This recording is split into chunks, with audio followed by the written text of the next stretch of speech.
I haven't felt much like doing much of anything the last couple of days. Somebody that I had not seen for many decades, but in the last 4 years made connections with him via Facebook, had passed away. And he had such a tragic, he had a lot of tragedies, and he had a lot of pain. And I really had hoped someday I would see him again in person, but that wasn't to be. And so anyway, I'm really kind of beside myself on it. I don't really want to go into it too much. So I'm not, you know, I'm not really with it.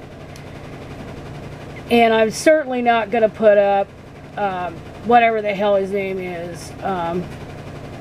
Goddamn, Mort Saul's, the video I did, not for a few days. I took the damn thing off.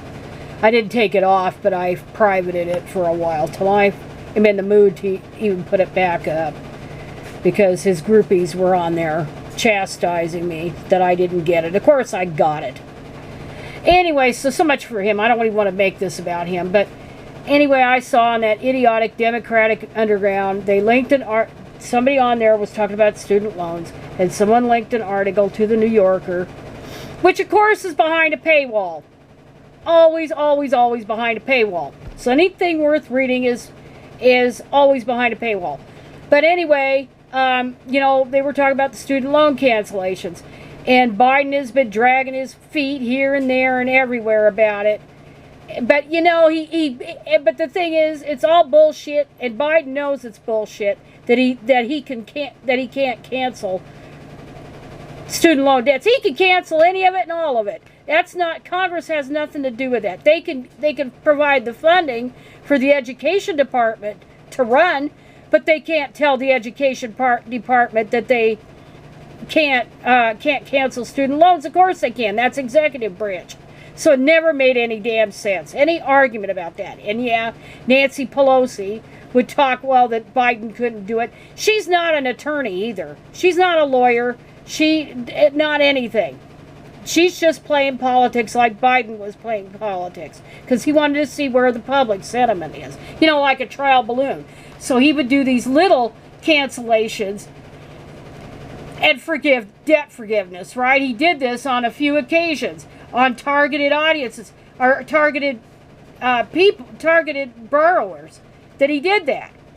So if he could do it to a few, of course he could do it to everybody else that has massive debt. And I'd like to see him cancel old student loan debt for people over 65, so they don't get their Social Security garnished like yours truly, because I don't know how much longer I can work. And the rules are such that you have to work full-time in education, and it's impossible to get a full-time job if you're a classified worker. It's impossible here in Oregon. They're all part-time. Almost all of them are. So anyway, that's my little rant about that. So Biden he's just biding his time. And you know, he's getting it everywhere. I don't know if he can get reelected at this point, but I'll tell you what, I will be very surprised if Tuesday, I think it's this Tuesday, in the Virginia gubernatorial race, if Terry McAuliffe actually wins against his opponent. And that's because of all the crapola going on in the school districts. Now, McAuliffe has nothing to do with what the school districts do, right? And he has said he's against CRT being taught in the schools and all that. I don't know what he has said about the gender ID crap and the excuse of invading girls' and women's spaces. I don't know what his position is on that.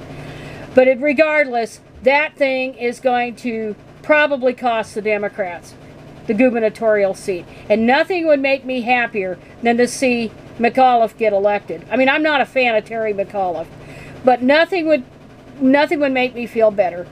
And then I want to segue into Oregon, and next year, Kate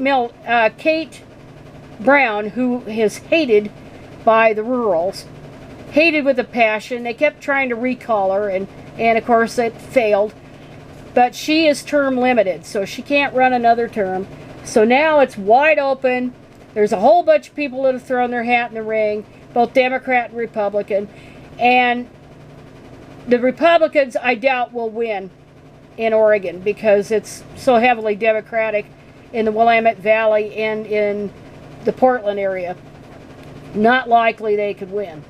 But what got me is they have at least one quasi-celebrity with no experience whatsoever in public office. And I'm referring to I think he's now retired, New York Times columnist Nicholas Kristof, who was, indeed, he had gone to school in Oregon. Let's look him up.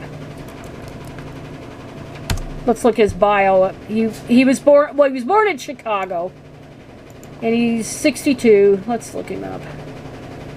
But he was raised in Yamhill, Oregon. And his parents were professors at Portland State University.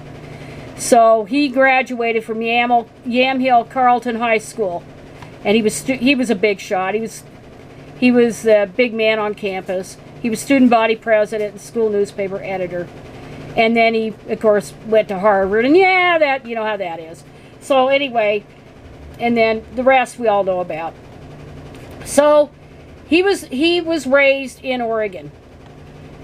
And however, that's okay to be raised in Oregon, but that doesn't mean that you can cut corners just because you have name recognition. We went through this shit with Ronald Reagan.